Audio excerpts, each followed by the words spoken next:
جی بسم اللہ الرحمن الرحیم۔ تو ناظرین بات ہو رہی تھی ابراہیم رئیسی صاحب کی، تو عظیم رہنما تھے، عظیم شخصیت تھی، قداور شخصیت تھی، دو بات کرنے والے تھے اور جرأت مند تھے، نہ ڈر تھے، بے خوف تھے۔ انہیں کسی قسم کا خوف نہیں تھا کہ اسرائیل نے جو ہے ان کے جو دمشق میں سفارت خانہ اس پہ حملہ کر دیا، تو انہوں نے اپنے عوام سے کہا کہ نہیں میں ہوں نا۔ تو یہ بہت بڑی بات ہوتی ہے ایک عظیم لیڈر کی۔ پھر انہوں نے اس کا جواب دیا جس طرح بھی صورتحال، تو میں سمجھتا ہوں کہ جو شہادت ہے وہ ایک بہت بڑا خلا پیدا ہو گیا ہے ملت اسلامیہ میں۔ عظیم لیڈر تھے، وہ بات بھی کرتے تھے، عوام کی بات کرتے، مسلمانوں کی بات کرتے تھے۔ تو آپ کو پتہ ہے کہ جو مسلم دشمن ہیں ان کو بڑی تکلیف ہوتی تھی۔ ناظرین کل ان کی جو ہے جس جگہ کی جو ہے وہ خاک میں ملایا جا رہا ہے۔ وزیر اعظم پاکستان جو ہیں وہاں جا رہے ہیں ان کے جنازے میں شرکت کے لیے۔ تو ناظرین میں پوری ملت اسلامیہ کی طرف سے انہیں خراج تحسین پیش کرتا ہوں، خاص طور پر پاکستان کے لیے، کہ پاکستان اور میں اپنے چینل کی طرف سے بھی اور اپنے ساتھیوں کی طرف سے بھی میں ان کے لیے دعا گو ہوں کہ اللہ تعالیٰ انہیں اپنے جوار رحمت میں جگہ دے۔ اور ایسے لیڈر دنیا میں کم پیدا ہوتے ہیں، خلا ہے جو کبھی مدتوں پورا ہونے والا نہیں ہے۔ تو میاں شہباز شریف تشریف لے جا رہے ہیں، کل انہیں جو ہے اللہ کے سپرد کر دیا جائے گا۔ ناظرین اس کے حوالہ آپ کو بتاتا چاہیے ایک اور بہت بری خبر ہے، آپ کہیں گے کہ جب بھی صلاح الدین بھٹہ تھا کوئی نہ کوئی بری خبر ہی سنا۔ ناظرین بجلی جو ہے پھر مہنگی ہونے جا رہی ہے، 3.54 روپے پھر جو ہے فی یونٹ مہنگی کی جا رہی ہے۔ ناظرین کوئی تو ہے جو عوام کے لیے بات کرے گا، عوام کی رہنمائی کرے گا، عوام کی سرپرستی کرے گا، عوام کا مسیحا ہوگا، عوام کے دکھوں کا مداوع کرے گا۔ ناظرین کوئی نظر نہیں آ رہا، کس کی طرف جائیں، کس کی طرف دیکھیں؟ دیکھیے 3.54 جب بجلی مہنگی ہوگی گھروں میں بھوچال آ جائے گا۔ اب ہمارے گھروں کے جو چولہے ہیں پہلے ہی ٹھنڈے ہیں، مہنگائی کا یہ جو مسئلہ ہے وہ بھی چل رہا ہے۔ اس کے علاوہ بجلی جو ہے ہر 15 دن کے بعد جو ہے مہنگی کر دی جاتی ہے۔ پٹرول اگر سستا ہوا ہے تو اس کے جو ثمرات ہیں عوام تک نہیں پہنچ رہے۔ اس کے علاوہ کرائے میں بھی اسی طرح کی صورتحال ہے۔ یہ الگ بات ہے کہ وزیر اعلیٰ پنجاب نے چلے عوام کو ریلیف دیا ہے، اس میں روٹی میں کی قیمت میں کمی کی ہے، اس کے علاوہ نان کی قیمت میں کمی کی ہے، دیگر معاملات بھی ہیں۔ لیکن بجلی کی قیمت ناظرین ایک طرف بجلی مہنگی کی جاتی ہے، دوسری طرف بجلی غائب ہو جاتی ہے۔ لوڈ شیڈنگ کا سلسلہ جو ہے یہ عوام کو جیرن کر رہا ہے، عوام کو زندہ درگور، عوام پریشانی سے دوچار ہے۔ بات تو یہ ہے کہ IMF جو معاہدات ہیں ان پہ میاں شہباز شریف وزیر اعظم پاکستان عمل تو کر رہے ہیں۔ بجلی مہنگی ہو رہی ہے، بجلی غائب ہے، گیس مہنگی ہو رہی ہے، گیس غائب ہے۔ پھر میاں صاحب بات کرتے ہیں کہ جی بات ہے کہ بیرونی ممالک سے کہا جا رہا ہے کہ وہ پاکستان میں آگے سرمایہ کاری کرے۔ کس طرح، کہاں سرمایہ کاری کرے؟ کیا ملک میں امن و امان کی صورتحال بہتر ہے؟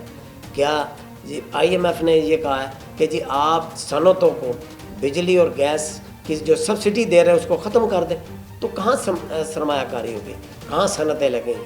عوام تو پہلے ہی پریشانی سے دوچار ہے۔ پھر دوسری بات یہ ہے کہ وفاقی حکومت نے فیصلہ کیا ہے کہ جی جو 25 ہمارے سرکاری ادارے ہیں ان کو نیشنلائز کرنے جا رہی ہے، ان کی نجکاری کرنے جا رہی ہے۔ تو اس سے لاکھوں لوگ بے روزگار ہوں۔ اب بے روزگاری پہلے ہی ملک میں بہت زیادہ ہے، آپ کو پتہ ہے کہ اس وقت عوام، غریب عوام مہنگائی کی چکی میں پس رہی ہے۔ پھر بجلی کے بلوں نے جو ہے عوام کی زندگی جو ہے جیرن کر دی ہے، تو کہاں جائیں ناظرین؟ اس کے علاوہ آپ کو بتاتا چلوں کہ یہ جو صورتحال ہے اس سے جو سیاسی صورتحال ہے وہ بھی خراب ہو رہی ہے۔ سیاسی اور معاشی استحکام نہ ہونے کی وجہ سے نا لوگ پریشان ہیں۔ میں آپ کو بتاتا چلوں کہ آج جو ہے اسلام آباد ہائی کورٹ کی طرف سے انہیں سابق وزیر اعظم ہے بانی PTI عمران خان کو ایک ریلیف دیا گیا ان کی جو بیٹی کے نام حوالے سے کہ جی انہوں نے ان کا نام جو شامل نہیں کیا، ٹیرن ان کا نام ہے۔ تو میں سمجھتا ہوں اس باتوں سے ہمیں اجتناب کرنا چاہیے۔ کیا جو اس وقت ان باتوں سے یہ جو مقدمات بانی PTI پر بنائے گئے ہیں، کیا اس سے عوام کو کچھ ملے گا؟ کیا ملک کو کچھ ملے گا؟ کیا عوام کو ریلیف ملے گا؟ کیا ملک جو آگے بڑھے گا، ترقی کرے، خوشحالی آئے گی، بے روزگاری کا خاتمہ ہوگا، دہشت گردی کا؟ سب سے بڑی ہمارے ملک میں اس وقت جو دہشت گردی ہے وہ پریشانی ہے۔ ہماری فوج پاکستان جو ہے اس کے جوان اور جو ہے افسران اپنی جانوں کی قربانی دے رہے ہیں۔ کیوں؟ انہوں نے ملک اور عوام کی جان و مال کی تحفظ کا حلف اٹھایا، وہ تو قربانیاں دے رہے ہیں، لیکن سیاستدان ایک دوسرے سے دستوں گریباں کیوں ہیں؟ کیوں مقدمات بنائے جا رہے ہیں؟ ماضی میں بھی مقدمات بنائے گئے، میاں نواز شریف پر، شہباز شریف پر، میاں مریم نواز اور حمزہ پر۔ یہ میاں صاحب نے آپ کو یاد ہوگا پرسوں جو تقریر کی اس میں انہوں نے ذکر کیا۔ اب جو ہے بانی PTI پہ مقدمے بنے، ان کے ساتھیوں پہ بنے، شاہ محمود قریشی ہو، شیر رشید ہو، اس کے علاوہ اسد قیصر ہو، اس کے علاوہ حماد اظہر ہو، میاں اسلم اقبال ہو، جو عالیہ حمزہ ہو، صنم جاوید ہو، ڈاکٹر یاسمین راشد ہو۔ تو میں سمجھتا ہوں یہ مقدمات اب ختم ہونے چاہیے, مل بیٹھنا چاہیے. مل بیٹھیں گے تو بات بیٹھیں گے. میاں نواز شریف صاحب, مجھے یاد ہے کہ انہوں نے چند دن پہلے کہا تھا کہ ہم سب کو ملنا چاہیں, مل کے چلنا چاہیے. یہی بات آصف علی زرداری نے کی جب وہ پارلیمنٹ کے مشترکہ اجلاس میں آئے, تو انہوں نے کہا جی ہم چاہتے ہیں کہ سب مل کے چلیں. تو پھر آگے بڑھیں, آگے بات کریں, ملیں, بانیہ پیٹی ایسے بات کریں. کیوں؟ اس کے بعد سیاسی استحکام آنے والا نہیں ہے.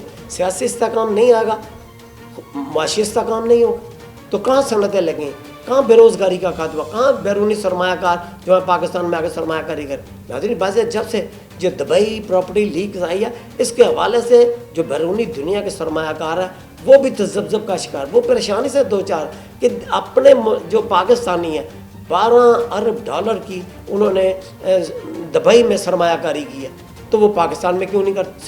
سوال تو ان کا بالکل بجا ہے. یہ سوال اٹھ رہے ہیں کہ ہمیں جو آپ پاکستان میں سرمایہ کاری کے لیے راغب کر رہے ہیں, تو آپ کا سرمایہ کار کہاں ہے؟ آپ کے سرمایہ کار کیوں پاکستان میں سرمایہ کاری نہیں کر رہے؟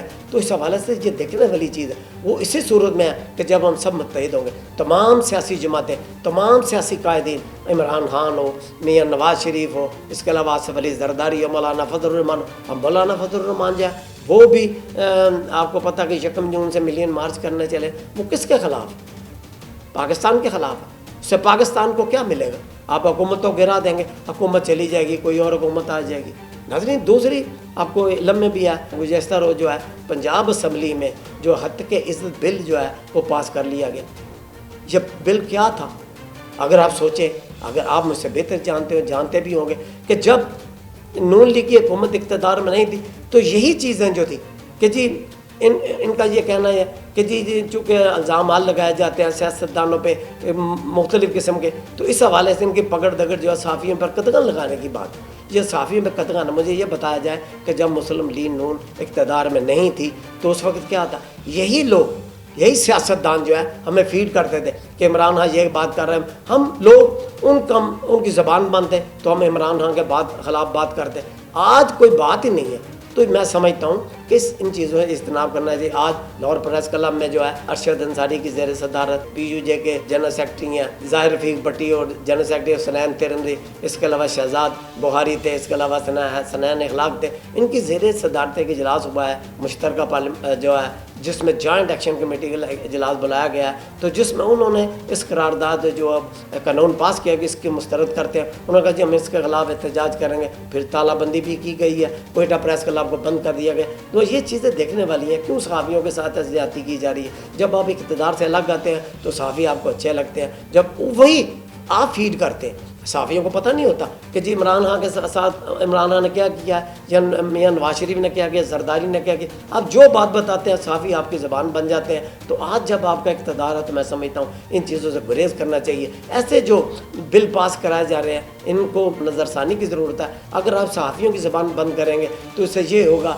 کہ عوام کی زبان بند کر رہے ہیں, عوام کے جو حقوق چھینے جا رہے ہیں, عوام جو اس وقت پس رہے ہیں مہنگائی کی چکر میں. کسان جو ہے اس کا بھی برا حال ہے, وہ بیچارہ جائے تو جا کر. اس حوالے سے خیبر پختونخوا جو حکومت ہے انہوں نے 6 لاکھ ٹن جو ہے وہ پنجاب کے کسانوں سے گندم خرید ہے. اس حوالے سے پنجاب حکومت کو بھی اقدامات کرنے چاہیے. میاں نواز شریف اور مریم نواز جو ہے وزیر اعلیٰ پنجاب وہ کسان کارڈ تو دے رہی ہیں, لیکن پہلے انہیں چاہیے کہ جو کسان آئے ان کے یہ جو معاملات ہیں اس وقت بیچارے جو در بدر کی ٹھوکریں کر رہے ہیں. وہ فصل ان کی بمپر پرائز ہے لیکن کوئی خریدار نہیں ہے, تو وہ بیچارے جو ہیں قرض دار ہیں, قرضوں کے تلے دبے ہوئے ہیں. ان کی خوشیاں میں, ان کی بیٹیوں کی بیٹوں کی خوشی میں جو اس وقت جو ہے جو در بدر کی ٹھوکریں کر رہے ہیں, ان کی جو گندم ہے کوئی اٹھانے والا نہیں ہے.